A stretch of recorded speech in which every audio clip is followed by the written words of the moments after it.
Hello and welcome to the Pickup WNBA podcast. I'm your host, Cathryn Eicher. And I'm your other host, Freddie Rivas. What's up? Smoke them if you got them.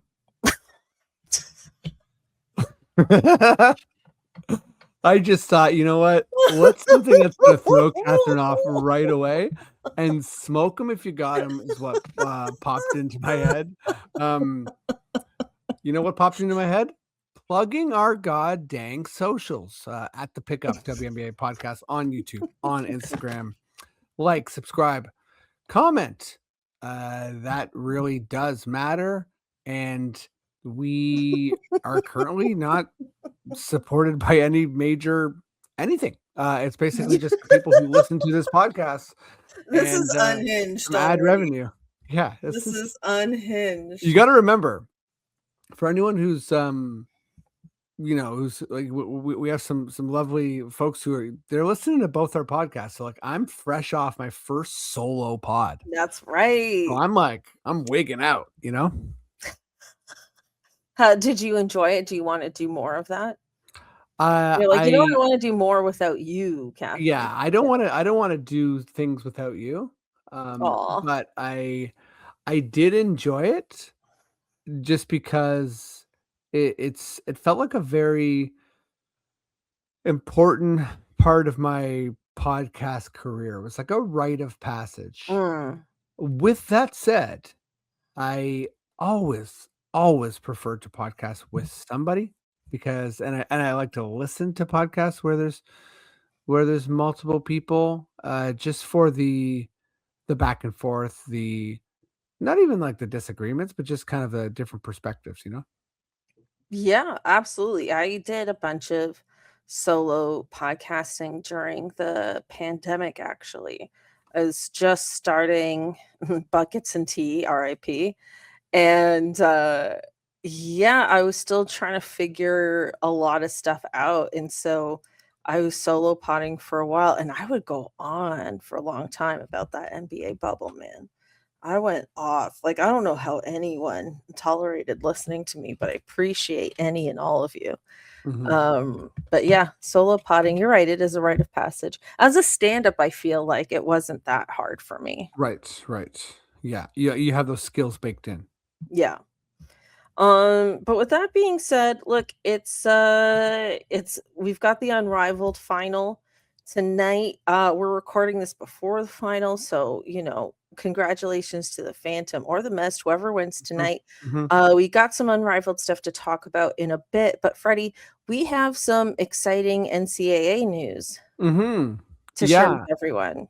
So we had so much fun during the season last year, and hopefully this year, the W season, the W season, doing our own fantasy league. And we actually had to say no to a bunch of people, and it capped at 12. And we're going to try and do 2 leagues this year. But we sort of thought a fun thing to do would be to have a podcast bracket. So I'm going to make up a pickup women's NCAA March Madness bracket. And me and Cathryn just decided before recording that our prize is going to be giving someone a league pass subscription. So that's the prize. Entry fee is no entry fee. And we're going to try and get as many people in this as possible. And we'll see how me and Cathryn do and who has the best bracket. So the bracket will be available on March 16th. You have until the tournament starts to fill it in.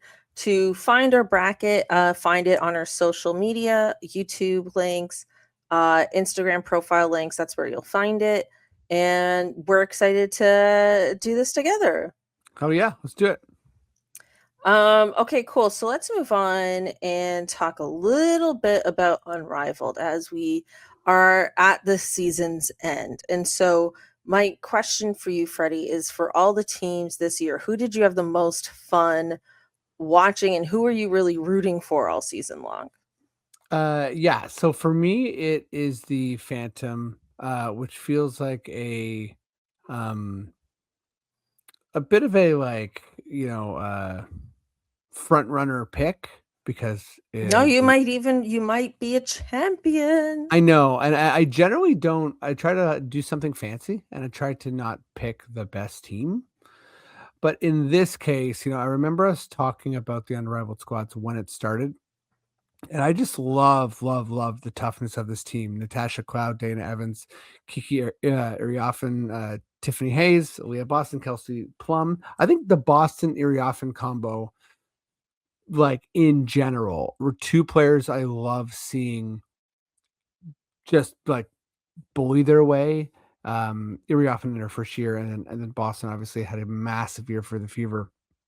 And for Unrivaled, they've really showed up. They've been amazing. So like I think Kelsey Plum is obviously the star of the team, hit that game winner to go to the finals, but averaged almost 23 points on the year, and 5 assists. And then Boston with 19 points, and Iriafen and Hayes both tied for 12 points. And the 3-point shooting's been good with this squad. Hayes and Plum just like lights out. Plum, by the way, 40% from three, which is just bonkers. And then, I think Natasha Cloud has been awesome too. Really like a glue player. Dana Evans has only played one game, but I like the toughness of the Phantom, and I think that they have a lot of versatility. Like there's just I don't know, they don't really seem weak in any way, and they're really really good defensive team, and they can shoot, they can play inside, they can fast break, and I expect them to win tonight. Okay. Yeah, I actually, we'll see. By the time this episode comes out, it'll already have happened, but I was kind of leaning towards the Phantom as well, winning it all this year. And as we know, Kelsey Plum just so clutch. Mhm. But my personal team that I was rooting for this year, I saw myself just gravitating towards the most was the Breeze. And the Breeze are so fun. They lost in that, I guess I don't know if they call it a quarterfinal, semifinal, that last game before the finals. But this team has Paige Beckers, Dominique Malunga, Rakia Jackson, Cameron Brink, Courtney Williams. Those are the main players. And I love talking about fun combos. I loved watching Paige and Malonga together. Like I Mhm. also too like in this last game against the Mist, Cameron Brink had 4 blocks. Like Yeah. she tied her record for blocks in a game. So I mean, I'm really excited to see more from her. But I feel like, I've talked about how I think Paige is just gonna be like on a tear next season. Donique Malunga, I think, is another player that could really, really take such a massive leap forward last year. I mean, we talked a lot about how, they were kind of like shy giving her minutes and opportunities. And I was very like, just throw her in there, man.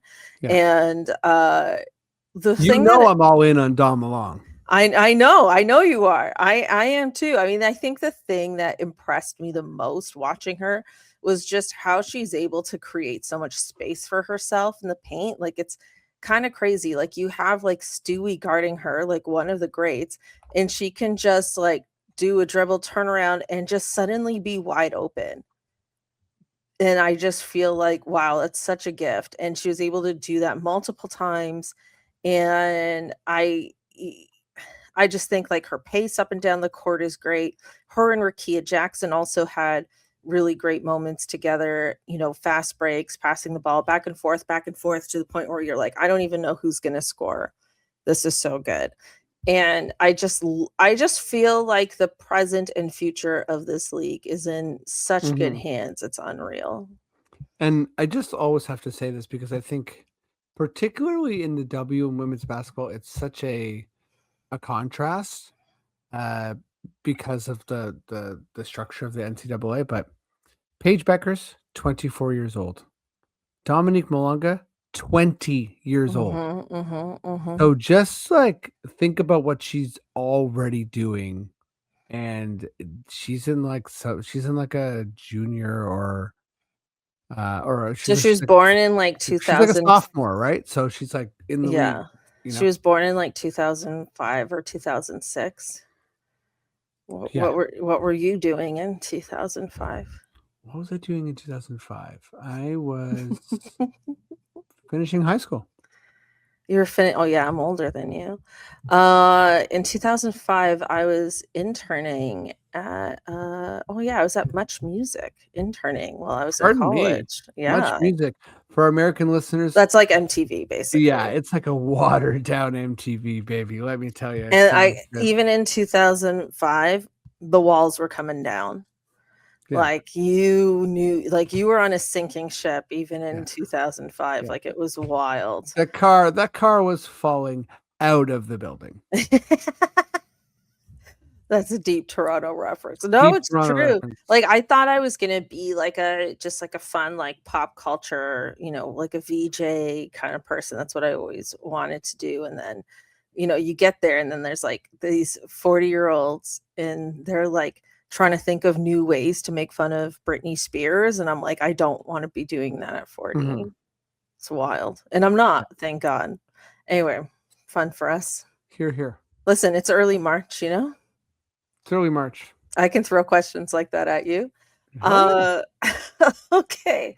So we have another fun question, Freddie. You came up with this one, and that is about, our not necessarily just the greatest, but our personal favorite three-point shooters of all time. You've got a fun list here, listing some of the GOATs. You have one. I have two, and you'll see why I decided to pick two. But this isn't who we think is the greatest necessarily, but who are our personal favorites to watch.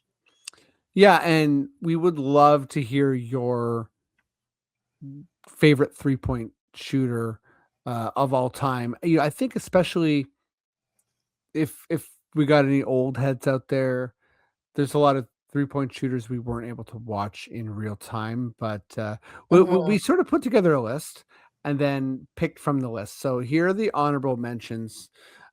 Katie Smith, was an early, 2000s, sniper, with 906 makes, which is Yeah, it's absolutely crazy. insane. We've gotta give some love to Becky Hammon, 829 makes. Very, like, change the idea of what a point guard can do. Tina Thompson, one of the first stretch forwards ever in either league, which is really, really cool, especially where you think, when you think about where basketball is at now, like bigs shoot, right? So some love there. Jennifer Azzi as all-time efficiency leader.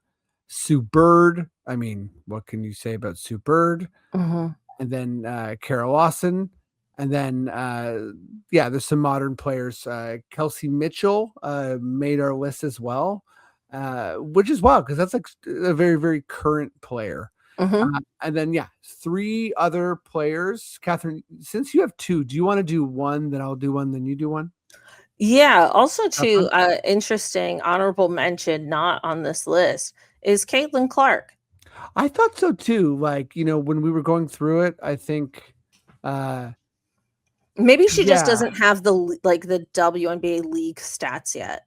I'm pretty sure that's what it is, yeah, but like she obviously she's had that. clearly one of the great three-point And I shooters. think, like, to me, I think it's like she's like an imminent great. But Yeah. I think what happened was we had, like, one of the best, seasons and three-point shooting seasons ever as a rookie year, and then just, like, a year lost to injury. So I Mhm. think she's there. Like, she's going to be, like a three-point contest star. She's gonna be, yeah, she'll be breaking lots and lots and lots of records. So I think she might not end up like, just on this list. She might end up as like, there's a chance that she ends up honestly as the best three-point shooter ever.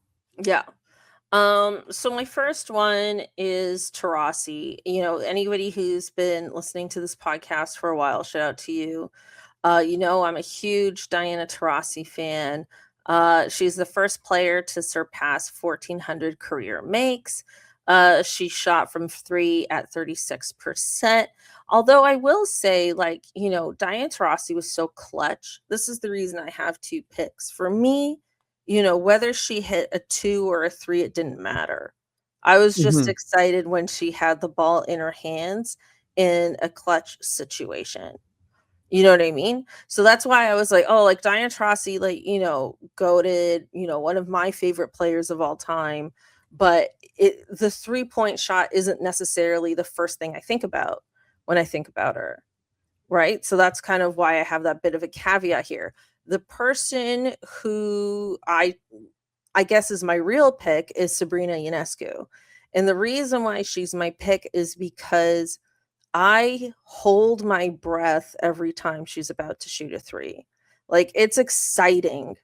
Like, not even the make, just the attempt is exciting. Like, you hear it in the crowd. It's just like, Mhm. you know, you Savvy. yeah, like, we're waiting for it, and then we take a breath of, like, disappointment or elation every single time, and I think, like, that is such a special thing for a player to have, and, we're newer W fans, kinda getting into this in 2020, 2021. So, like, maybe these other players in the past had that effect and we didn't get to see it, but for me, Ionescu is the hold my breath, you're shooting a 3, uh, guard. I mean, she's also known from, like, shooting from the logo. She obviously had the amazing three-point contest with Steph Curry. I'd love to see that revived with Caitlin or with Clay or with, however they wanna do it. I would love to see another one happen again, but she's my favorite three-point shooter for sure.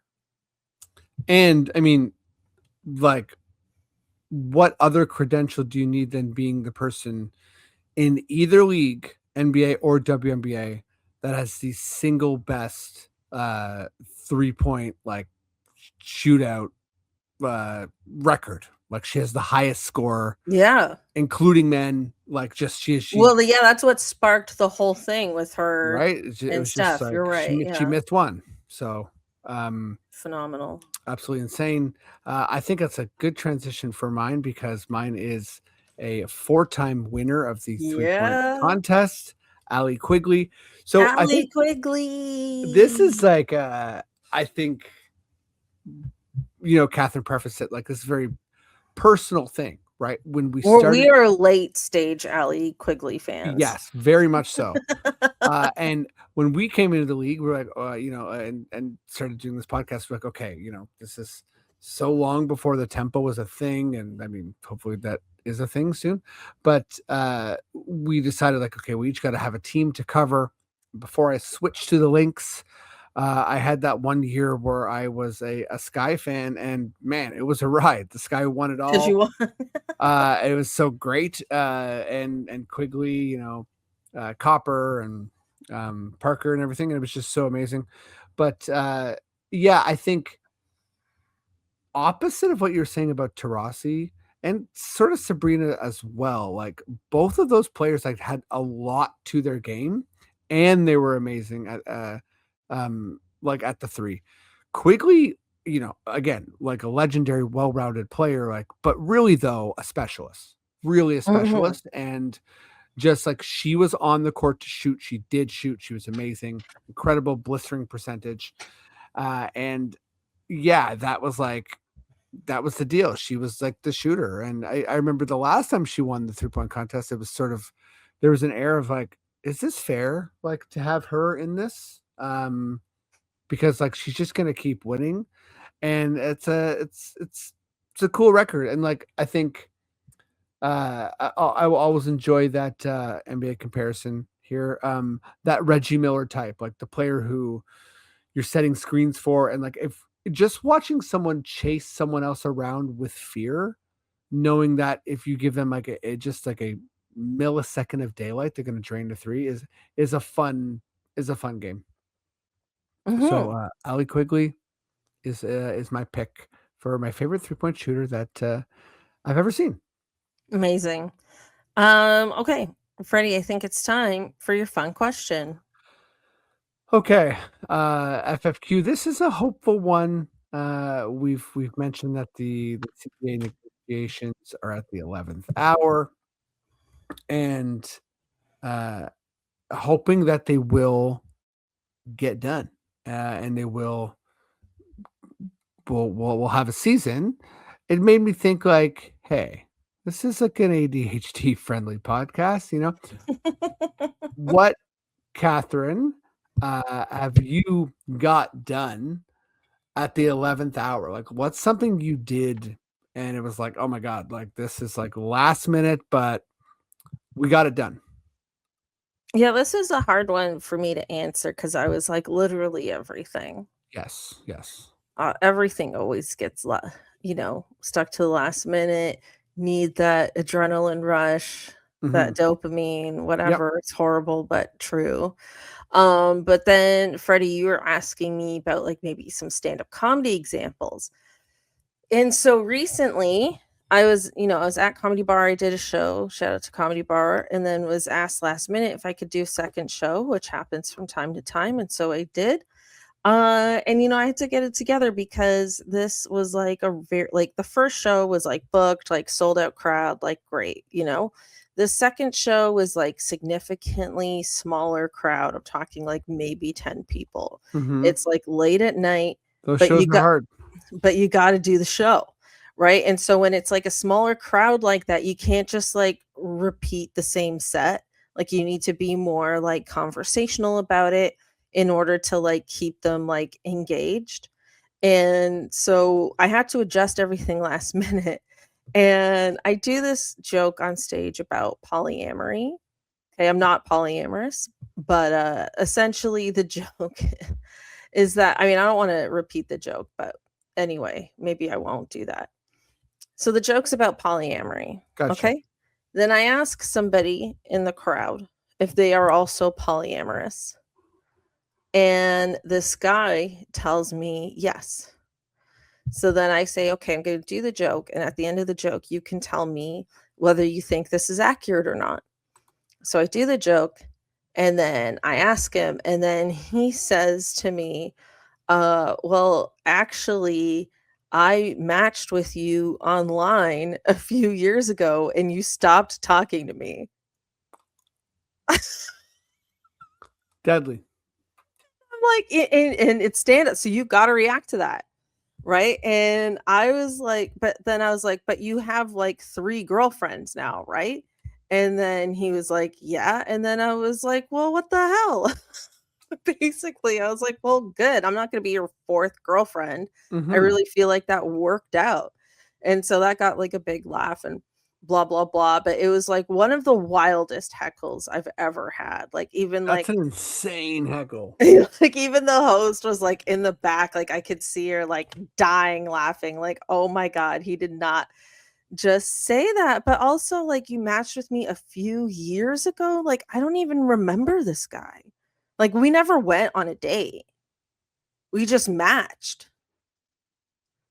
To me, That's that's very impersonal. Like, I don't just because you match with someone doesn't mean anything. It's not like we dated and I stopped talking to him. We just yeah. matched, and I guess I'm so memorable, Freddie. And this And may 3 be girlfriends just wasn't enough for I him. know, fuck, dear God. I mean, this was probably a weird way to bring this up, but he's a guest on the pod. Come on in. Imagine he's at my house. I don't even know what he looks like. He could have been any guy. I couldn't see him. Like, I could hear him, but the way the lights are on the Wow, stage, what a I weird couldn't see flex his by that guy. face, and I chose not to stick around at the end, so I never met this guy at the end of it. But that was me handling something last minute, baby. Last minute, got it done. Put this man with 3 girlfriends in his place. Let 11th him know hour. that this girl, I'm not number 4, Yeah. okay? I'm not number 4, I and might be you number 2 or 3, you didn't ask, but I'm not number 4. and you have to go home and think about what you said tonight in your huge bed with your 3 girls in your harem. Um, Wild stuff. yeah. Anyway. Okay, here's mine. So I Yes. went to Newfoundland with my mom as like a Mhm. life trip in 2018. It was beautiful. It was amazing. Shout out Newfoundland, the Big Rock. It was great, and we did everything last minute. The whole trip. My wife, who's not last minute, helped us book some Airbnbs, which made Mhm. made the trip a little more secure because we had places to stay. But Yeah, I couldn't all like travel last minute, I'd be too we anxious. we barely had a plan. Like we knew we had to be at a place at a certain time, and then we're just like messing around. And things worked out. It was magical. We had a great time. And a lot of things worked out last minute because that we were just doing that. But I feel like the thing that really, really um exemplifies like how we got it done last minute was we um went to this amazing place, which is the furthest piece of geography northeast um in Canada, the closest thing to Greenland. It's called Fogo Island. It's this really amazing, cool island off of Newfoundland. So we wanted to catch a ferry there. We went to Fogo Island, and there's only a couple of ferries coming back. And we were constantly warned, like, "Hey, you got to show up so early to this ferry, and Oh like, there's not a god. lot of space, and like, you're gonna get like totally fucked if you if you're not there on time, sort of thing." And, we kept hearing this in Newfoundland, like, "Oh, there's gonna be traffic here and you gotta do this." And we're from Toronto. So like everywhere we went, we were like, "This ain't traffic. We don't know how to Mm. break it to you guys, but like there's just not enough cars on your road to create traffic. Like place is empty." And so we just were like, "This is all right, it's all good." And we showed up and it was like the last second for us to get on the ferry, and the people waved us in, like the line of cars was ending. And if you've ever driven onto a ferry, you have the people like loading you in and like packing you like You're in sardines. a car. You're in a car, yeah. Okay. And we drove in, and it was like the single last spot before they closed the ferry, which also meant Your that first when one's we out. first one's out. So it was like such a win, and it was so last minute, and we were just like that classic, like, big city Torontonians, where we're like, "We did this right." So, yeah, shout out to being extremely last minute and it paying off. Wow. I could not travel with you, that would drive me insane. Oh, yeah, it was, like, perfect for me and my mom. Other people would kill us. Yeah. Yeah, I would be, like, mentally preparing to sleep overnight on that island. I'd be, like, looking at the trees and being like, "How can I build shelter?" Yeah, which we would have done because we would have been last minute. We would have been like, "Let's figure that out," Like, you 2 but are all like, "Oh, la, la, la," and I'm, like, canvassing the island.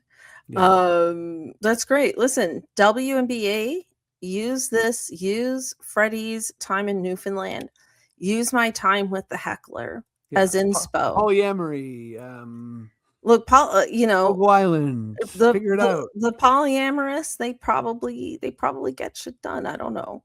Yeah, But, use this as inspo. I would love to be on the show next week talking about a deal. we would. We would love that very much. So let's hope that happens. But until then, everybody, thank you so much for joining us. We appreciate you so, so much. Like, subscribe, all that good stuff. Let us know who your favorite 3-point shooter is, all that good stuff. Leave a positive review if you have a moment. We always appreciate that. Like, subscribe, all that good stuff. Freddie, always a great time. Always a great time, and I'll just say, yeah, through Instagram or YouTube or whatever makes sense for you, if you want to be a part of this March Madness, shoot us your email so we can send you the bracket as soon as it's ready, the link for it. Okay. Yes. Amazing. And we'll put out another reminder next week as well. Yeah. Cool. Okay. Thanks again, everyone. Peace, everybody. Bye. See ya.